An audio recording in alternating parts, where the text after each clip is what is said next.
जय हिंद दोस्तों। कैसे हैं आप लोग। तो आज हम बात करने वाले हैं साल 2024 में आई एक mystery thriller series killer soup के बारे में। एपिसोड 1 की शुरुआत में हमें मैंजूर सिटी दिखाई जाती है, जहाँ पे प्रभु और स्वाति नाम के एक कपल रहा करते थे। स्वाति एक शेफ़ बनना चाहती थी और अपना खुद का एक रेस्टोरेंट खोलना चाहती थी, और उसका मानना था कि वो दुनिया में सबसे बढ़िया पाया सूप बनाती है। उसका पति प्रभाकर एक बिजनेसमैन था, जो कि अपने भाई अरविंद सेट्टी के साथ कुछ ड्रग्स का धंधा भी करता था। लेकिन अरविंद ने ही प्रभाकर को उस मुकाम पे खड़ा किया था, जिसकी वजह से प्रभाकर ने वहाँ पे अपना नाम बना लिया था। उसकी वाइफ जब उसे सूप देती है तो वो सूप को नहीं पीना चाहता, क्योंकि उसको उसके हाथ का बना हुआ सूप ज़रा भी पसंद नहीं आता था। वो एसिडिटी के बहाने किचन में जाता है और उस सूप को डस्टबिन में फेंक देता है, और उसके बाद वो अपना काम करने के लिए निकल जाता है। प्रभाकर अपने भाई अरविंद के साथ एक मसाज पार्लर में जाता है, जहाँ पे वो दोनों मसाज करवाते हैं। प्रभाकर का मसाज उमेश नाम का एक बंदा कर रहा होता है, जो कि हूबहू उसकी तरह ही दिखता था, लेकिन उमेश की एक आंख तिरछी थी और वो नॉर्मल नहीं थी। अरविंद जब ये देखता है तो वो उससे कहता है कि वो सेम उसकी तरह ही दिखता है, लेकिन प्रभाकर जब उसकी तरफ देखता है तो वो उससे कहता है कि ये उसकी तरह बिल्कुल नहीं दिखता। उमेश बड़ी चालाकी से प्रभाकर के बैग में एक चिट डालता है, जिसमें उसने उससे पैसे मांगे थे और लिखा हुआ था कि वो उसके भाई को उसकी सच्चाई बता देगा। यानी कि उमेश चिट के जरिए उसे ब्लैकमेल करना चाहता था, क्योंकि प्रभाकर ने अपने भाई से 31 करोड़ रुपए चुराए थे, और इसके बारे में उसके भाई को बिल्कुल नहीं पता था। और उमेश को ये बात पता थी, इसीलिए वो प्रभाकर को ब्लैकमेल कर रहा था। अरविंद की एक बेटी भी होती है जिसका नाम अप्पू होता है, और उसका सपना था फ्रांस के एक कॉलेज में एडमिशन लेने का, क्योंकि वो वहाँ पे जाके आर्ट सीखना चाहती थी। वो अपनी चाची स्वाति को बताती है कि उसके पिता हमेशा कहते हैं कि उसे उनकी कंपनी ज्वाइन कर लेनी चाहिए, और वो उसे फ्रांस जाने से हमेशा इनकार ही करते रहते हैं। तभी प्रभु वहाँ पे आता है और स्वाति उससे कहती है कि वो उसका सूप ट्राई करे, लेकिन प्रभु एसिडिटी का बहाना मार देता है और वहाँ से चला जाता है। वो अपने अकाउंटेंट कृतिमा के पास जाता है, जिसने टार्ट्स बनाए थे, और वो उसके टार्ट्स चखता है और उससे कहता है कि उसके टार्ट बहुत ही ज़्यादा बढ़िया हैं। तभी स्वाति के पास किसी का कॉल आता है, तो वो उस कॉल को पिक नहीं करती, और तभी उसके पास नदार नाम का एक प्राइवेट डिटेक्टिव आता है। जब प्रभाकर नदार को वहाँ पे देखता है तो वो उसे अपने साथ ले जाता है। उसके बाद नदार स्वाति का पीछा करता है, जहाँ वो देखता है कि वो बुर्खा पहनकर एक जगह पे जा रही है। स्वाति एक रूम में पहुँचती है जो कि उमेश का होता है, जो कि वही बंदा था जो कि प्रभाकरन का मसाज किया करता था। दरअसल उन दोनों का अफेयर चल रहा था और वो दोनों एक दूसरे से प्यार करते थे, और वो दोनों कई सालों पहले एक साथ एक हॉस्पिटल में काम करते थे, जहाँ पे उनकी जान पहचान हुई थी और उनका प्यार वहीं से शुरू हो गया था। लेकिन स्वाति को पैसे चाहिए थे, इसीलिए उसने प्रभाकर से शादी कर ली थी, और उमेश से भी चोरी छुप पे मिलने आया करती थी। उमेश स्वाति से कहता है कि वह छुप छुप के मिलने से परेशान हो गया है, इसीलिए वो चाहता है कि वो दोनों यहाँ से कहीं दूर चले जाएं। वो उसे उसके साथ भागने के लिए कहता है, लेकिन स्वाति उसे इनकार कर देती है। इधर प्रभाकर अरविंद को अपनी एक साइट पर लेकर जाता है, जहाँ पे उसने प्लान किया था कि वो वहाँ पर एक बड़ा सा होटल बनाएगा, लेकिन उसके पास फंड्स नहीं थे और वो अपने अन्ना को फंड्स के लिए मनाने वाला था।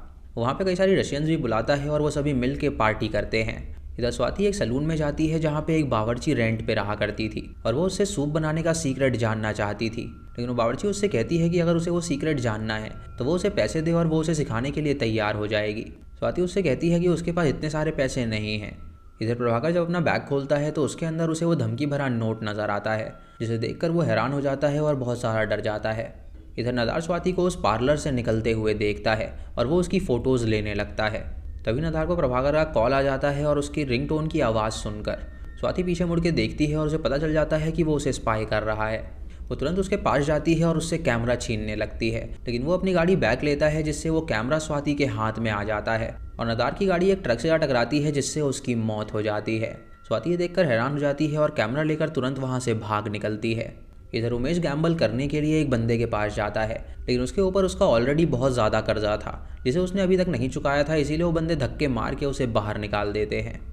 इधर प्रभाकर अपने अरविंद अन्ना को उस प्रोजेक्ट के बारे में बताता है और उससे कहता है कि ये प्रोजेक्ट यहाँ का सबसे बड़ा प्रोजेक्ट होने वाला है, लेकिन उसके पास पैसे नहीं है तो वो उसे कुछ पैसे दे दे।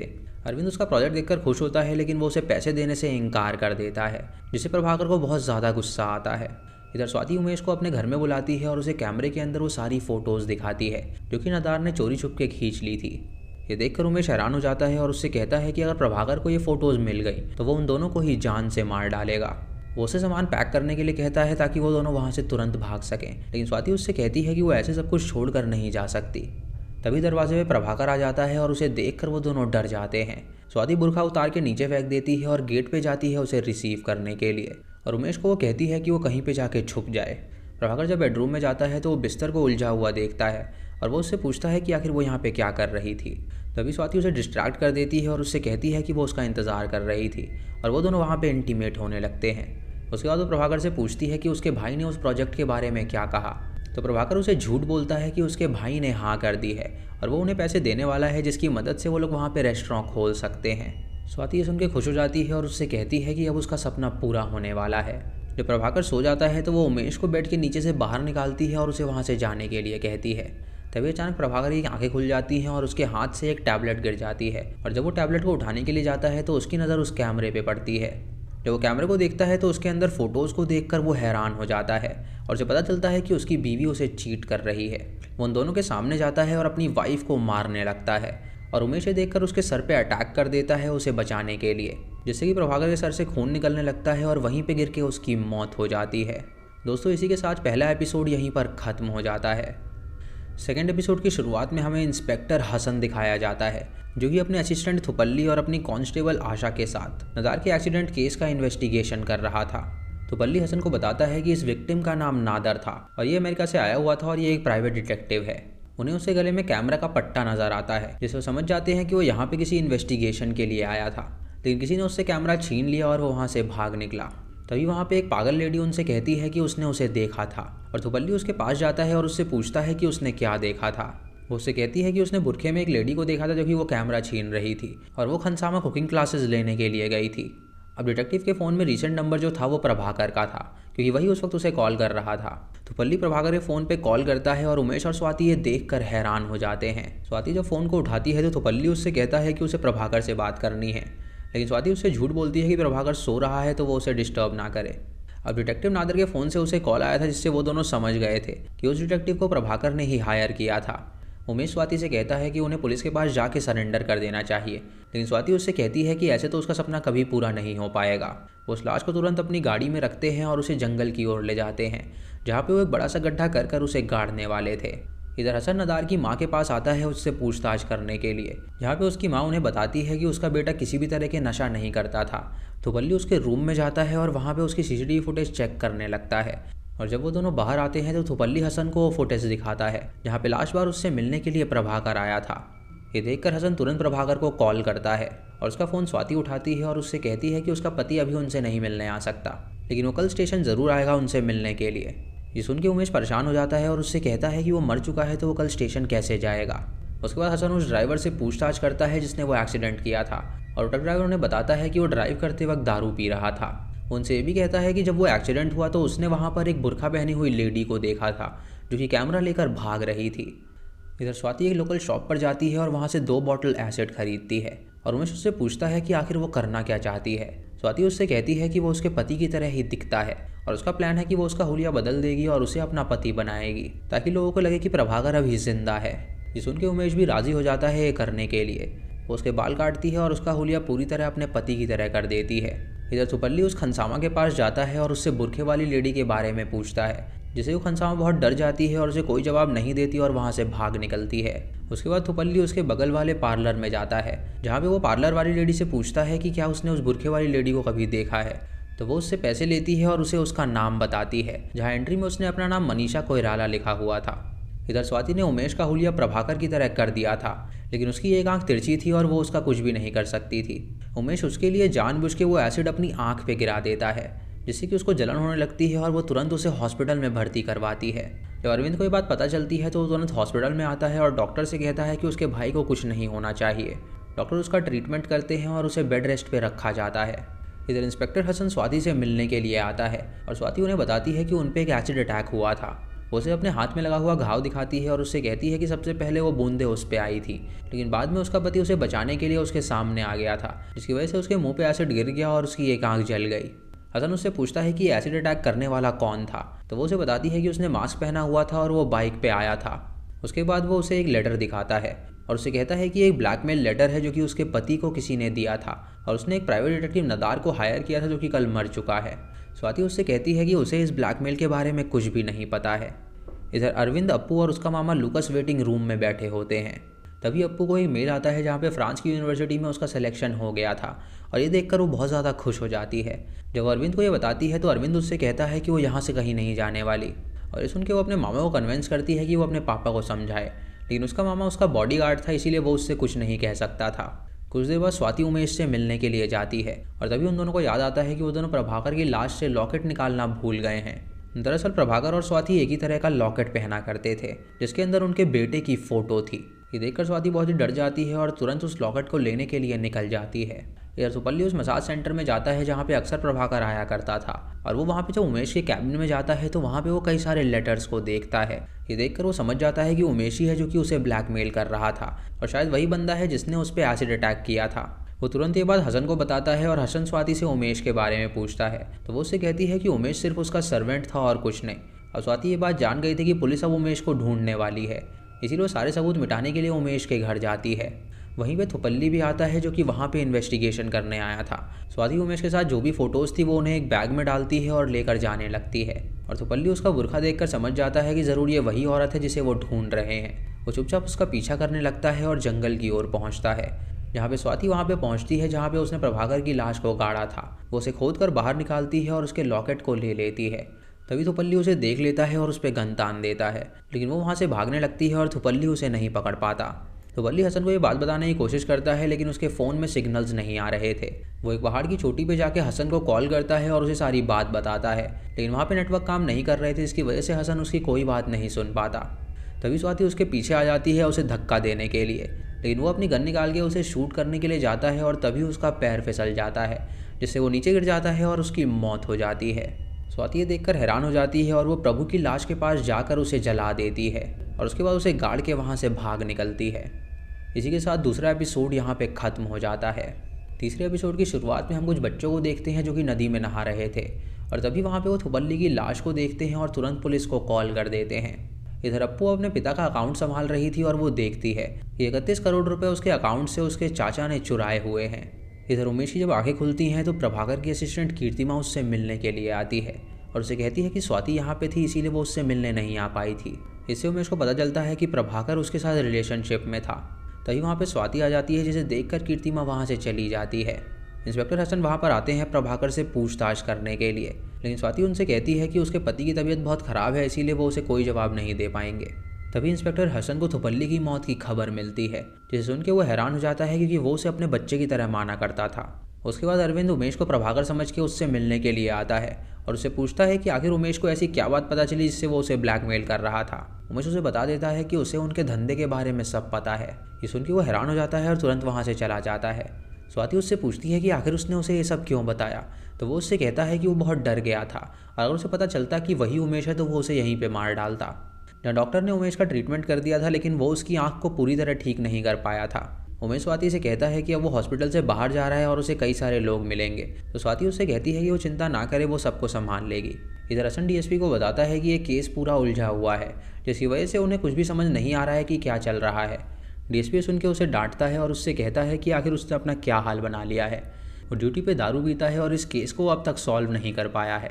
इधर स्वाति और उमेश जब वापस आते हैं तो स्वाति वहाँ पे अपने बेटे सैंडी को देखती है जो कि बोर्डिंग स्कूल पे वापस आ गया था अपने पिता पे एसिड अटैक की खबर सुन के।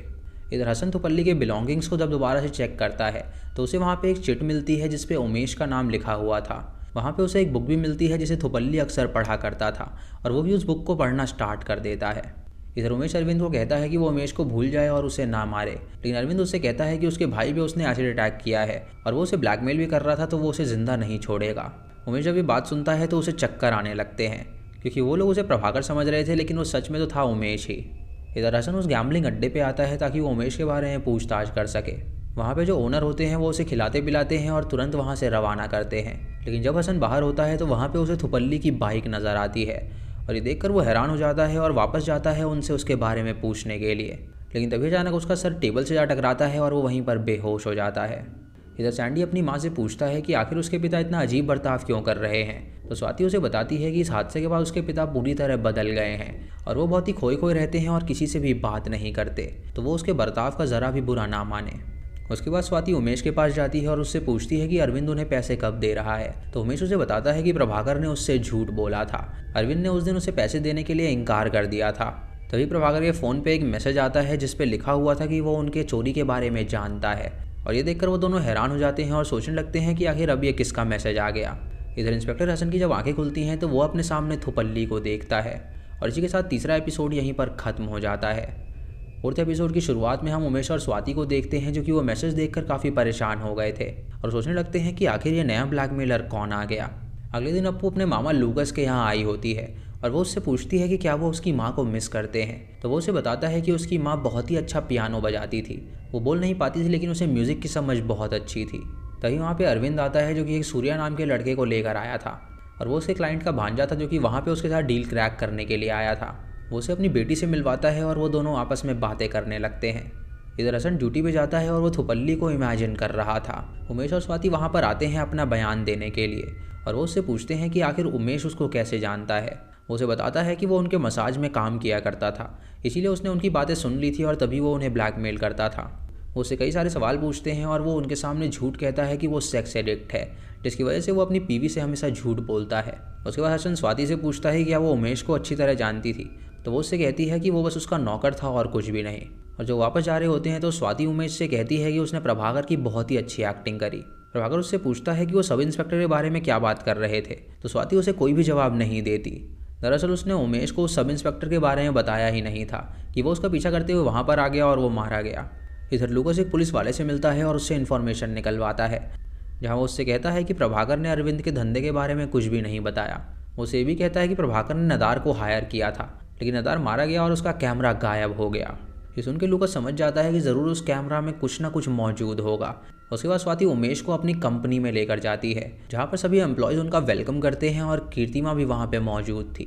स्वाति कीर्तिमा से पूछती है कि प्रभाकर ने कितने रुपए चुराए थे, तो कीर्तिमा उसे कुछ भी नहीं बताती है।